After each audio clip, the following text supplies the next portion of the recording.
하나님의 사랑을 알지 못하고 냉랭한 심령으로 기도하거나 냉랭한 심령으로 찬양하거나 냉랭한 심령으로 말씀 받지 말게 하시고 하나님의 뜨거운 사랑 안에서 우리가 마음껏 기도하고 찬양하며 위로도 보이는 말씀을 받을 수 있도록 성령께서 붙잡아 주시옵소서. 감사합니다. 예수님 이름으로 기도합니다. 자, 자리에 앉으시기 바랍니다. 너무나 반갑습니다. 우리가 만약 예수를 믿지 않았으면 정말 이 시간에 호프집이나 룸살롱 그런 데서 얼굴을 가지고 오셨을 텐데 예수를 믿음으로 이렇게 교회 안에서 기도 자리에 얼굴을 볼 수 있다는 것이 너무나도 큰 영광이고 감사입니다. 하나님 말씀 보겠습니다. 디모데후서 1장 7절로 12절입니다. 디모데후서 1장 7절로 12절 말씀.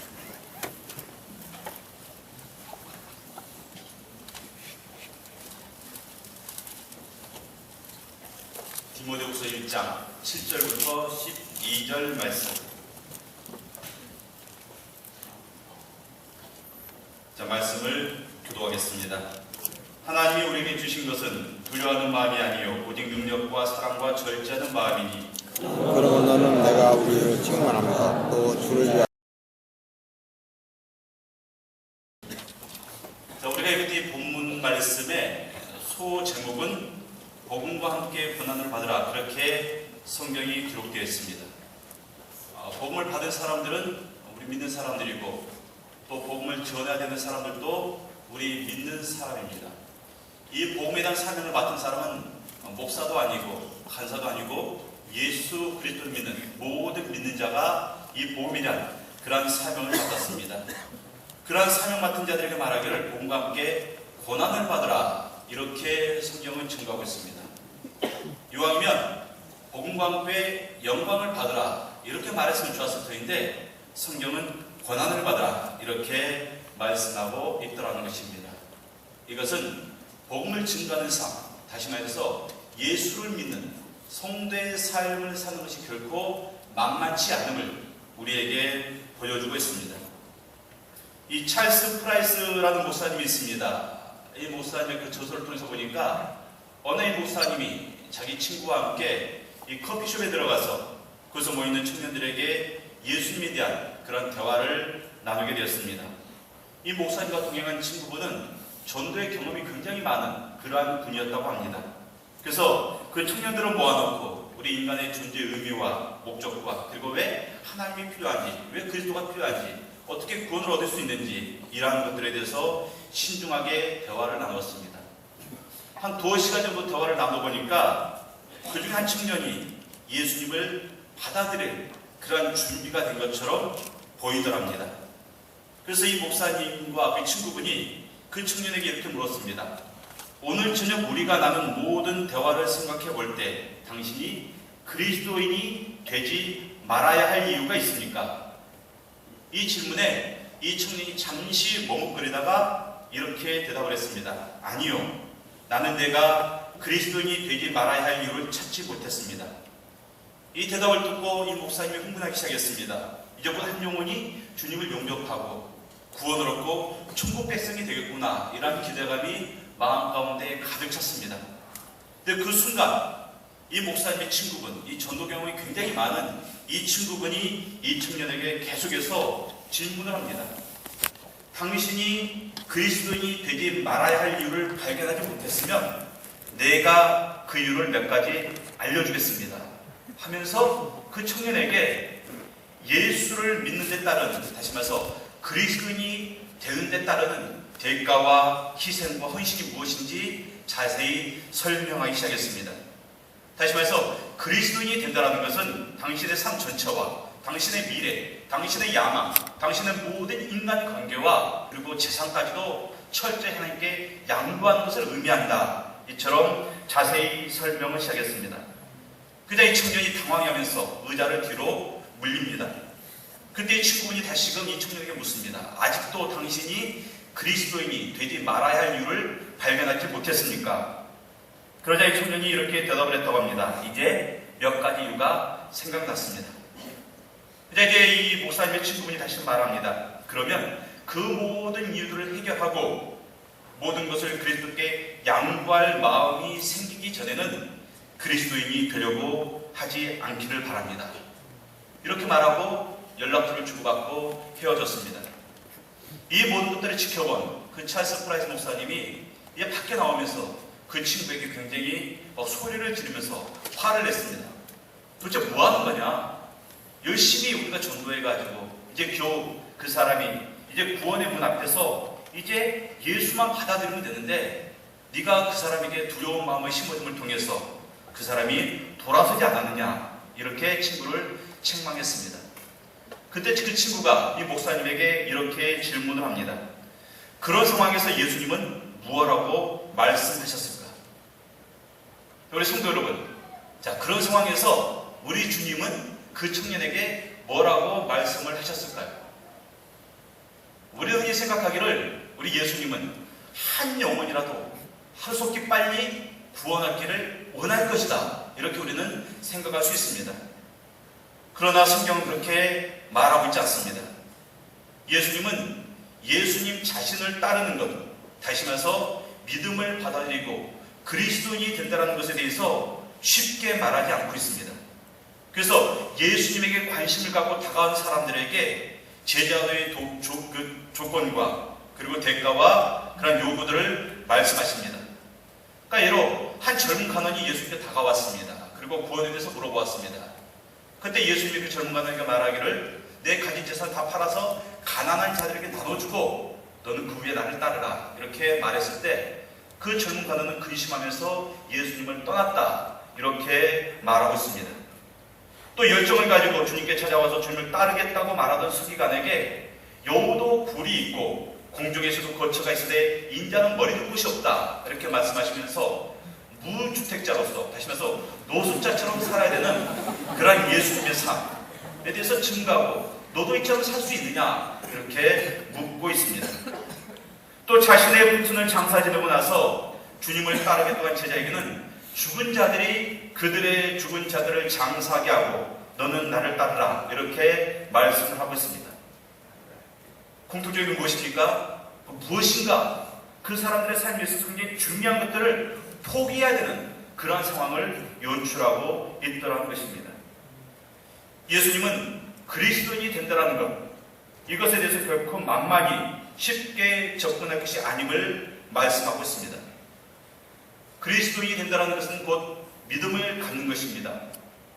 그러니까 우리가 믿는다는 것, 그것은 쉽게 마음의 결단만으로 이루어지는 그런 간단한 문제가 아니라는 사실입니다. 예수는 그런 사람들에게 일단 나를 따라와라, 나와 함께 다니면서 서서히 배운 다음에 그런 문제들을 해결하자, 그렇게 말씀하지 않았습니다. 처음부터 온전한 결단을 이루고 그 결단을 이룬 다음에 나를 쫓으라, 이렇게 말씀을 하고 있습니다. 그러니까 믿음이라는 것은 우리가 복음의 내용을 들었을 때 그 복음의 내용에 대해서 그대로 받기를 독려합니다. 제청합니다. 이러한 수준의 마음가짐이 믿음을 받아들인 것이 아니라는 것입니다. 그 정도 가지고 이 사람이 믿었다, 영접했다, 구원을 받았다, 이렇게 말할 수 있는 성질의 것이 아니라는 사실입니다. 왜냐하면 믿음은 그러한 것이 아니기 때문에 그렇습니다. 믿음이라는 것은 우리의 영혼 가운데 큰 울림과 깨어짐이 동반되는 것입니다. 그래서 믿음은 쉽게 영접했다가 삶 가운데 고난이 있으면 또 의심에 빠다가 또 고난이 좀 심해지면 쉽게 믿음을 잃어버리는 그러한 것이 아닙니다. 쉽게 믿고 쉽게 의심하고 쉽게 잃어버리는 그러한 것이 아니라는 것입니다. 또 믿음이라는 것은 내가 믿기만 하면 나에게 복을 주고 나에게 평안한 삶을 보장하고 날마다 은혜 충만하고 날마다 입술로 찬양하는 그러한 것들을 말하고 있지도 않습니다. 또 믿음은 내가 믿음을 갖게 되면 내가 좀 더 세련된 사람이 되고 주님과 친밀한 관계 속에서 이렇게 차를 마시면서 주님과 고상한 대화를 주고받는 그러한 것들을 말하고 있지 않습니다. 믿음은 때때로 우리를 진흙구덩이로 속으로 우리의 삶을 밀어넣기도 합니다. 믿음은 때때로 우리를 죽음의 위기 가운데로 몰아넣기도 하더라는 것입니다. 믿음은 때때로 우리를 말할 수 없는 슬픔과 애통함 가운데 우리의 마음을 갈갈이 찢어놓기도 합니다. 또 믿음은 오직 하나님 한 분 외에는 모든 관계를 단절시키고 아주 처절한 외로움 가운데 거하게도 만듭니다. 또 믿음은 내가 행사할 수 있는 그런 당연한 권리를 포기하게 하고 그래서 겪지 않아도 될 그런 억울함을 겪게 하기도 합니다. 예수님처럼 어려운 교훈에 대해서 말씀하자 그때부터 제자 중에 많은 사람들이 예수님을 떠났다 이렇게 성경은 기록하고 있습니다. 요한복음 6장을 보니까 그때부터 그의 제자 중에서 많은 사람이 떠나가고 다시 그와 함께 다니지 아니하더라 그랬습니다. 예수님이 진리를 바른 교훈을 증거하자 예수를 따르던 많은 제자들이 예수를 떠나갔습니다. 그리고 다시는 예수님께 돌아오지 않았습니다. 그리고 예수님도 그처럼 떠나갔던 사람들을 부르지도 않았습니다. 그리고 남아있는 12 제자에게 이렇게 묻습니다. 너희도 가려느냐? 물론 그 12 제자는 가지 않았습니다. 왜냐하면 그들이 처음 예수님을 만나고 예수님을 따랐을 때 그들은 이미 배와 그물과 가족들을 버려두는 그런 결단 가운데 예수님을 따랐기 때문에 그렇습니다. 만약에 우리 주님이 요즘 세상의 교회들처럼 숫자와 열매만 관심이 있었으면 그 많은 사람들을 그렇게 쉽게 떠나 보내지는 않았을 것입니다. 그들이 원하는 것, 그들이 듣기 원하는 것, 그런 말씀을 들려주고 때때로 기적을 베푸심을 통해서 얼마든지 더 많은 우리들을 이끌고 다니는 그러한 사역을 하실 수가 있었습니다. 우리 주님은 얼마나 많은 사람들이 나를 따르는가에 관심을 두지 아니하고 오직 진리의 말씀을 그대로 증거함을 통해서 하나님의 뜻을 이루는데 더욱더 관심을 가지고 있었습니다. 저도 목사로서 여러분들에게 하나님의 말씀을 정직하게 증거하기를 원합니다. 예수를 믿으면 복을 받습니다. 여러분들이 이 기도에 나와서 열심히 부르짖으면 하나님의 복을 받습니다. 이렇게 말할 수 있습니다. 틀린 말이 아닙니다. 그러나 진리도 아닙니다. 왜냐하면 이 말씀이 진리가 되기 위해서는 정확하게 다음과 같은 말을 덧붙여야 됩니다. 복을 받습니다. 그러나 그 복은 여러분들이 생각하고 있는 그런 복이 아닐 수도 있습니다. 이 말이 덧붙여져야지 비로소 바른 증거가 되는 것입니다. 예수님은 사람들이 원하는 말씀을 주지 않았습니다. 예수님은 하나님이 주님께 주신 그런 말씀만을 증거했습니다. 그래서 그러니 예수님의 사역은 오늘날의 기준으로 바라봤을 때 아주 효율적이지 않았습니다. 만약에 예수님께서 지금 이 시대에 와서 전도자로서 삶을 살았으면 그 통계상으로 봤을 때, 그 수치상으로 봤을 때 예수님의 사역은 그리 주목받을 만한 그런 사역이 아니었습니다. 우리가 이 크리스찬 신문을 보거나 국민일보 이런 것들을 보면 이 전도왕이라는 그런 분들의 세미나가 곳곳에서 개최되고 있는 것들을 보게 됩니다. 그분은 보통 1년에 수백 명씩 전도한 그러한 분들입니다. 고구마 전도왕이 있습니다. 김모 목사님인데 원래는 집사님이었다가 열심히 전도해서 나중에 신학을 하고 목사님이 되었습니다. 그분은 2,500명을 전도했습니다. 어느 때는 한 달에 700명을 전도하게 됐습니다. 진돗개 전도왕이 있습니다. 이번에 750명을 전도했습니다. 어느 때는 한 주에 7일 동안에 63명을 전도했습니다. 두부 전도왕이 있습니다. 이 사람은 3,000명을 전도했습니다. 콩나물 전도왕도 있습니다. 이분은 10,000명을 전도했습니다. 그리고 이름이 좀 이상한데 좌우당간 전도왕 이라는 분도 있습니다. 500명을 전도했습니다. 자, 그럼 우리 주님은 몇 명 정도 했을까요? 3년 동안 120명. 왜 예수님의 사역이 이처럼 초라해 보일까요? 왜 예수님의 전도가 이처럼 숫자와 열매에 있어서 이렇게 연약해 보일까? 예수님의 사람들 덜 만나서 그럴까요? 그건 아닙니다. 예수님께서 전도했을 때 그 오병이어의 기적을 일으켰을 당시에 성인 남자만 5,000명이 있었습니다. 그러니까 여성과 아이들까지 합치면 적어도 15,000명 이상의 사람들이 동시에 예수님의 말씀을 듣기도 했습니다. 또 예수님이 어디에 가든지 사람들이 자발적으로 몰려들었습니다. 그리고 그곳에서 기적을 청하고 능력의 말씀을 들었습니다. 예수님이 죽기 전에 이 나귀를 타고 예루살렘 성에 입성하실 때는 수많은 군중들이 모여서 예수님의 가는 길에 자기들의 겉옷을 펴서 깔았습니다. 또 어떤 사람 밭에서 배운 그런 나뭇가지를 깔았다고 성경이 기록하고 있습니다. 이 겉옷을 펴졌다는 것은 백성들이 왕을 향한 아주 지극한 존경심을 드러내는 그러한 행위입니다. 그래서 열왕기하 9장 13절 말씀 보니까 이 무리가 각각 자기 옷을 급히 가져다가 성돌 위, 곧 애우의 밑에 깔고 나팔을 불며 이르되 애우는 왕이라 하니라. 무슨 말입니까? 신하들이 그 왕을 모실 때 자기들의 겉옷을 빨아서 왕 앞에 밟고 지나가도록 놓았다는 것입니다. 이처럼 백성들이 옷을 깔고 나뭇가지를 깔고 또 나뭇가지 흔들면서 그 예수님이 입성하실 때 호산나 호산나를 외쳤습니다. 호산나 뜻은 알죠? 알아야 돼요. 모르면 간사나 목자에게 물어보세요. 간사나 목자는 여러분들 출석 체크하기 위해서 있는 분들이 아니라 이런 것들을 알려주기 위해서 존재하는 분들입니다. 제자들 먼저 가서 인원을 동원하지 않았습니다. 그냥 백성들이 자발적으로 몰려들었습니다.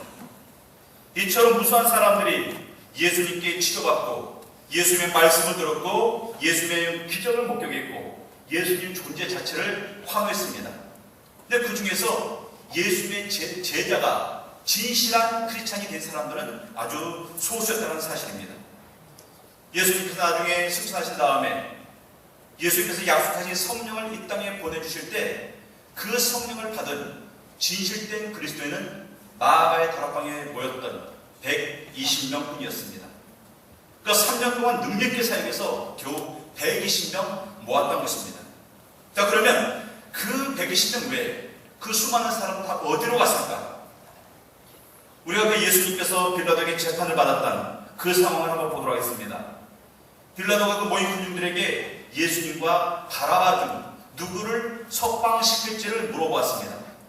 아무래도 빌라도는 예수님을 놓아주고 싶었던 것 같습니다. 그래서 당시에 누구라도 알고 있는 이 바라바라는 악당, 그러니까 이름만 들어도 두려워할 만한 그런 악당 바라바를 예수님의 상대역으로 등장시키고 있습니다.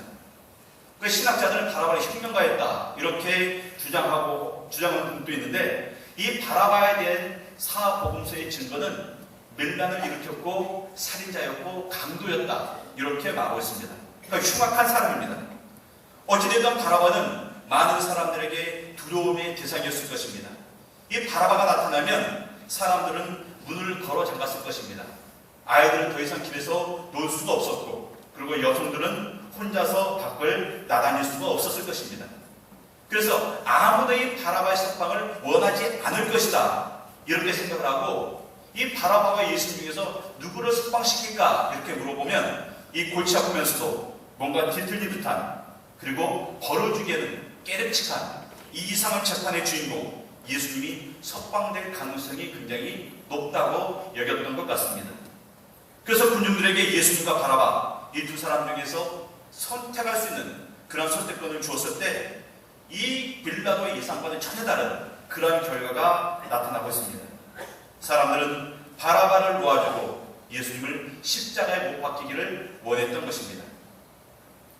군중들의 이런 반응에 대해서 예수님이 비유로서 설명하신 내용이 있습니다. 누가복음 19장 14절 말씀 보니까 우리는 이 사람이 우리의 왕됨을 원하지 아니하나이다. 다른 번역본을 보면 좀 더 강하게 표현되어 있습니다. 우리는 이 사람이 우리를 다스리도록 하지 않을 것입니다. 그러니까 예수님은 지금 저처럼 무리하게 아주 오버하면서 화나는 저 무리들이 나중에 자기를 십자가에 못 박으라고 소리칠 사람들을 예수님은 알고 있었습니다. 그리고 그 현장에 이 예루살렘이 철저히 파괴되고 학살당하고 무너지게 될 것을 예수님은 알고 있었습니다. 그래서 예수님은 예루살렘의 성에 가까이 다가가시면서 그 눈에 눈물을 흘렸다. 이렇게 성경 기록하고 있습니다. 누가복음 19장 41절 말씀에 가까이 오사 성을 보시고 우시며 이르시되 너도 오늘 평화의 관한 길을 알았더라면 좋을 뻔하였거니와 지금 내 눈에 숨겨졌도다. 그러니까 예루살렘 성의 백성들에게 평화의 길이 없어서 모르는 것이 아니라 그들에게 이미 제시되었음에도 불구하고 스스로의 눈이 가려져서 그것을 알지 못한다. 이렇게 말하고 있습니다. 예수님을 통해서 그들에게 하늘나라의 길이 밝히 보여졌음에도 불구하고 스스로 자기들 눈의 가림을 통해서 그 길을 숨겨버렸다는 그런 의미입니다. 자, 그럼 우리가 여기서 물어봐야 됩니다. 그들이 왜 그랬을까? 예수를 통해서 충분히 천국에 갈 수 있는 그런 길이 예비되었음에도 불구하고 왜 그들은 예수님을 거부하고 예수님의 그 진리로부터 스스로 눈과 귀를 닫아버렸을까? 그래서 바로 예수님이 자기들의 인생의 왕이 되는 것이 싫었기 때문에 그렇습니다. 이스라엘 백성들은 예수님이 이스라엘의 왕이 되는 것을 원했지 자기 개인의 인생의 왕이 되는 것은 원치 않았습니다. 이것이 바로 당시 무리들과 예수님의 갈등의 원인입니다. 사람들은 우리 주님께 무엇인가를 얻고자 왔습니다. 근데 예수님 그들에게 충성을 요구하고 있습니다. 헌신과 희생을 요구하고 있습니다. 그러자 그들은 등을 돌리고 말았습니다. 그들이 예수에 대해서 소문으로 듣고 그 예수를 따르고 기적을 체험하고 더 많은 말씀을 듣고 하면서 진리를 알아갈수록 그 예수의 실체에 대해서 알아갈수록 그들이 깨닫게 된 사실 하나는 예수는 우리가 원했던 메시아가 아니구나 하는 이러한 사실을 깨닫게 됐습니다.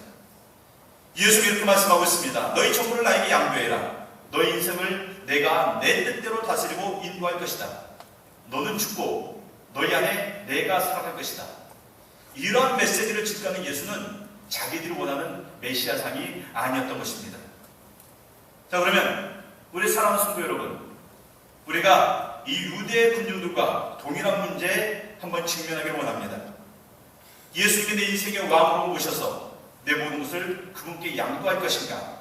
아니면 믿는다고 하면서 여전히 내 인생의 주인은 내가 주인 노릇하고 예수님을 통해서는 그저 단물만 빨아먹고 나중에 돌아설 것인가? 이 문제에 있어서 여러분들이 가지고 있는 그 믿음의 성격을 다시 한번 여러분들 철저히 바라보고 여러분들 스스로 질문하고 답을 할 수 있기를 바랍니다. 과연 예수님이 내 중심에 있는가? 아니면 내 마음의 끝자락에 있는가? 사람들이 예수님을 마음의 중심에 그 왕의 자리에 모시지 못했던 이유가 있습니다. 그것은 바로 예수님을 통한 하나님의 계획이 내 계획과 다르면 어떡하나 그러한 두려움이 있었던 것입니다. 그러니까 예수님이 내 마음에 들어와서 왕노릇 하시면서 내가 싫어하는 것을 억지로 하게 하거나 또 내가 좋아하는 것을 예수님이 못하게 하면 그래서 내가 당연히 누려야 될 것을 누리지 못하게 되면 어떡하나 그런 두려움이 있었습니다. 그러니까 예를 들어서 나는 선교사로 살 생각이 없는데 내 삶의 스타일은 강남 스타일인데 주님께서 오늘 나타나셔가지고 너는 아프리카 오지 선교사로 가라.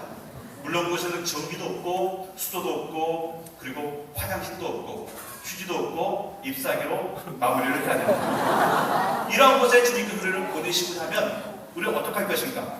이러한 두려움이 있다는 것입니다. 우리가 우리 인생을 하나님께 온전히 의탁하는 것에 대해서 이처럼 두려워하는 마음을 가지고 있는 이유는 아직도 우리가 믿고 있는 그런 하나님이 어떤 분인지 정확히 알지 못하기 때문에 그렇습니다. 오늘 우리가 읽은 본문은 바울은 이렇게 증거하고 있습니다. 이로 말미암아 내가 너희 고난을 받되 부끄러워하지 아니함은 자, 그 다음 같이 읽겠습니다. 12절 하반절입니다. 시작. 내가 믿는 자를 내가 알고 또한 내가 의탁한 것을 그날까지 그가 능히 지키실 줄을 확신합니다. 자, 바울은 이 본문에 있어서 두 가지 사실을 확신하고 있습니다. 첫째는 내가 믿고 있는 분에 대해서 정확히 내 신앙의 대상이 무엇인가, 내 신앙의 대상이 어떤 분인가 하는 것에 대해서 확신하고 있고, 두 번째로는 내가 그분께 의탁한 것을 그분이 반드시 지키실 것임을 확신하고 있습니다. 그러니까 바울은 내가 믿는 믿음의 내용에 대해서 알고가 아니라 내가 믿는 그분을 알고 이렇게 말씀하고 있습니다. 이 두 가지 차이가 굉장히 큽니다. 내가 만약에 내 결혼 생활에 있어서 굉장히 만족함을 느끼고 행복을 느끼고 있으면 그래서 바로 내가 결혼 생활이 무엇인지 철저히 연구하고 많은 지식을 쌓았기 때문에 결혼 생활이 행복한 것이 아니라 나와 함께하고 있는 내 아내에 대해서 알고 있고 또 내 아내는 나를 알고 있고 이 둘이 함께하고 있기 때문에 행복하고 즐거운 것입니다. 우리 경제들이 열심히 족구를 합니다. 저는 족구를 좀 못하는 쪽에 포함됩니다. 저 족구가 그렇게 즐겁지 않습니다. 근데 가끔 족구가 즐거울 때가 있어요. 이 족구가 즐거울 때 내가 족구의 그 경기 기술에 대해서 알고 이 경기 규정에 대해서 잘 알기 때문에 족구가 즐거운 것이 아니라 함께 족구하는 그러한 사람들 때문에 족구가 즐겁더라는 것입니다. 우리의 믿음이 그렇습니다. 이 그리스도인은 신앙생활에 대해서 알기 때문에 기쁜 것이 아니라 바로 하나님을 알기 때문에 기쁜 것입니다. 그래서 우리 신앙의 깊이가 얼마나 깊은가, 이것은 바로 내가 하나님을 얼마나 깊이 알고 있는가 여기에 달려 있습니다. 그 하나님에 대해서 말하기를, 이 바울이 말하기를 내가 의탁한 것을 그날까지 그가 능히 지키실 줄을 확신합니다. 바울은 자기 자신의 인생을 하나님께 의탁했습니다. 그리고 두려워하거나 의심하지 않았습니다. 왜? 하나님께서 지키실 것을 확신했기 때문에 그렇습니다. 만약에 나에게 돈이 1억 원이 있습니다. 1억 원이 있으면 그 돈을 저는 은행에 맡길 수도 있고 아니면 제 집에서 보관할 수도 있습니다. 만약에 제가 그 돈을 은행에 저축한다면 그 돈에 대한 책임은 은행이 지게 됩니다. 나는 그 돈에 대해서 전혀 염려할 필요가 없습니다.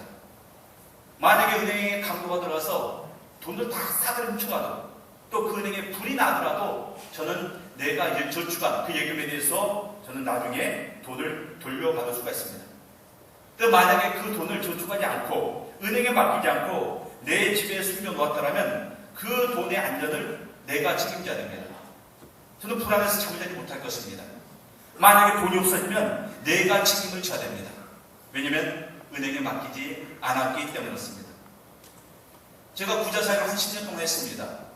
성탄절날 25일날 각 기관과 개인 가정에 이 현금 봉투가 나갑니다. 그래서 교회로부터 굉장히 많은 액수의 현금을 받아가지고 24일날 저녁에 그 준비 팀원들과 같이 저희 집에서 밥을 먹고 이 돈 봉투를 만드는 작업을 하게 됩니다. 돈 봉투를 만들면 한 부피가 이 정도 됩니다. 그것을 이제 가방 속에 집어넣고 잠을 자는데 잠이 안 와요. 평소에 오지 않았던 도둑이 오늘 밤에 오면 어떡하나. 또 불안해서 잠이 오지 않습니다. 그래서 잠을 설치다가 주일이 되자마자 일찍 그 돈가방을 가지고 와서 예배 시간에도 그 돈가방에 끌어안고 있고 그 일예배가 끝나자마자 얼른 홍보해가지고 사람 오라 그래서 돈 봉투를 나눠주게 됩니다. 왜? 불안하기 때문에. 그런데 선교를 하면서 이 선교를 하게 되면 선교비를 받습니다. 선교비도 억대가 넘는 굉장히 큰 돈을 받게 됩니다. 근데 그 돈은 현금으로 주어지지 않고 통장에 입금이 되어서 통장과 도장이 저에게 주어집니다. 전혀 불안하지 않습니다. 왜? 그 돈이 은행에 있기 때문에 그렇습니다. 이처럼 우리가 하나님께 의탁하고 그분의 손에 맡긴 것은 그분이 관리하시고 그분이 책임을 지십니다. 그렇기 때문에 하나님께서 내 인생의 왕이 되는 것에 있어서 내 인생을 하나도 남김없이 주님 온전히 양보하는 것에 대해서 우리가 걱정하거나 근심하거나 두려울 필요가 없다라는 사실입니다. 꼭 하나님에 대해서 모르는 사람들이 하나님의 뜻 묻기를 즐겨합니다. 하나님을 아는 사람들은 하나님의 뜻을 묻지 않습니다. 왜냐하면 하나님의 말씀이 성경에 그대로 나와 있기 때문에 그냥 순종만 하면 되기 때문에 그렇습니다. 하나님을 신뢰하기 때문에 그렇습니다. 자녀들은 부모에게 저를 향한 부모님의 뜻이 무엇입니까? 저를 향한 부모님의 계획이 무엇입니까? 이렇게 묻지 않습니다. 그냥 부모를 믿기 때문에 그렇습니다. 카카오 스토리가 있습니다. 이 카카오 스토리에 저와 친구를 맺은 어떤 여성분의 글을 하나 제가 소개하도록 하겠습니다. 이 여성분에게는 초등학생 남매가 있었습니다. 그 남매의 대화입니다. 오빠가 말합니다. 엄마가 필요하지 않다고 생각하시니까 안 해주시는 거야. 동생이 묻습니다. 그럼 오빠는 갖고 싶지 않단 말이야? 내 친구는 다 갖고 있는데 나도 갖고 싶어. 언제 사주실까? 또 오빠가 말합니다. 물론 나도 갖고 싶지만 난 엄마를 믿어. 자, 이 대화의 주제는 바로 스마트폰입니다. 모든 친구들 다 스마트폰을 가지고 있는데 이 오빠와 동생에는 스마트폰이 없는 거예요. 이 엄마의 고백이 계속해서 이어집니다. 얼마 전 잘 알고 지내던 선생님과 핸드폰 구입 시기에 대해 이야기하던 중 아직 폴더폰을 쓰고 있는 우리 아들이 이런 말을 선생님에게 했다고 한다. 제게 스마트폰이 꼭 필요했다고 생각하셨다면 엄마는 아무리 비쌌더라도 사주셨을 거예요. 저도 많이 갖고 싶지만 전 엄마를 믿어요. 제게 필요하지 않기 때문에 엄마는 주지 않는 것입니다. 엄마는 제게 가장 좋은 것을 주시는 분이라는 걸 저는 믿습니다. 이 아들의 고백에 엄마의 마음이 웅크렸습니다. 계속해서 들으시죠. 자, 엄마의 고백입니다.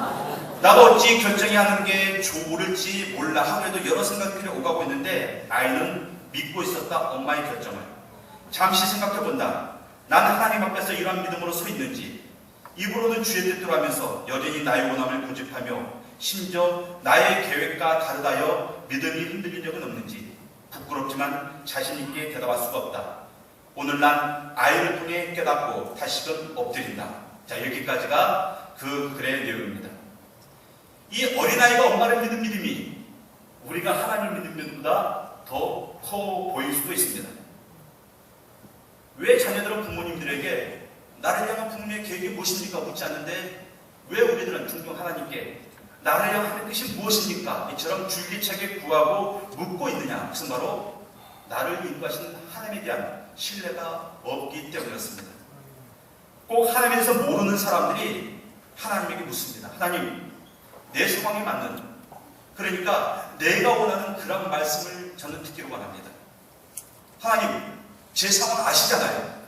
이 상황을 충분히 감안해서 하나님의 뜻을 저에게 알려주시기 바랍니다. 이미 성경에 다 나와 있는데 그 말씀이 내 삶과 내 상황과 동떨어진 것 같고 내 상황을 충분히 고려하지 않은 것처럼 느껴집니다. 그래서 말하기를 내 상황과 형편을 잘 살피시고 하나님의 입장이 아닌 제발 내 입장에서 충분히 고려한 그런 말씀을 주시옵소서. 그러한 하나님의 뜻을 나에게 주시옵소서. 이렇게 구하고 있다는 사실입니다. 그러다 보니까 성경 말씀을 들어보아도 만족함이 없습니다. 성경 말씀 외에 다른 곳에서 하나님의 뜻을 묻기도 합니다. 그러니까 예언기도, 징조, 또 상담을 통해서 자기가 듣고 싶은 그러한 하나님의 뜻을 듣기를 원하고 있다는 것입니다. 다 옳지 않습니다. 오직 하나님 말씀밖에 없습니다. 특히 징조라는 것이 위험한데 우리 청년들 배우자기도 해요. 하면 응답이 들리지 않습니다. 그럼 자기 나름대로 어떠한 징조를 설정해 놓습니다. 그래서 이 징조가 이루어지면 그 배우자가 그 사람이 내 배우자인 줄로 믿겠습니다. 이렇게 말하는 청년들이 있습니다. 굉장히 위험한 것입니다. 어떤 반복되는 상황을 통해서 특별히 자기가 설정해 놓은 상황을 통해서 하나님의 뜻을 못 보자는 것은 굉장히 위험한 사실입니다. 몇 달 전에 가위로 제 엄지손가락을 벤 적이 있습니다. 가위로 손가락을 베진 않죠, 보통 칼로 베게 되는데 저는 가위로 제 엄지손가락에 첫째 마디, 둘째 마디 그 중간을 베었습니다. 그리고 일주일 있다가 다른 가위로 똑같은 부위를 또 베었습니다. 똑같은 부위를. 신기하죠? 그러면 이게 징조를 찾는 사람들이 이렇게 물어요. 아, 징조구나. 이 가위로 베는 것도 이게 어려운 건데 똑같은 부위를 일주일 만에 또 베었다. 그래서 분명히 이 가위를 통한 하나님의 뜻이 있는 것이다. 하나님의 뜻이 무엇일까? 궁리합니다. 그래서 평생 내가 가위를 만지지 말아야 되겠다. 뭐 이런 이상한 결론에 도달하게 됩니다. 제가 똑같은 부위를 두 번 베고 나서 얻은 결론은 딱 한 가지입니다. 딱 그 교훈 한 가지입니다. 가위 가지고 장난치지 말자. 하나님의 뜻은 오직 하나님의 말씀을 통해서만 우리가 알 수가 있습니다. 말씀을 마무리하겠습니다. 오직 성경 말씀입니다. 우리가 말씀을 통해서 하나님을 알 때 아주 깊이 충분히 알아야 됩니다. 그리고 하나님을 알았으면 그 하나님을 내 인생의 왕으로 삼고 그분께 내 삶의 모든 것들을 온전히 양보해야 됩니다. 이것이 바로 믿음입니다. 그러니까 그리스도인이 된다는 것은 바로 이런 믿음을 우리가 소유하는 것입니다. 우리 다 같이 찬양하도록 하겠습니다.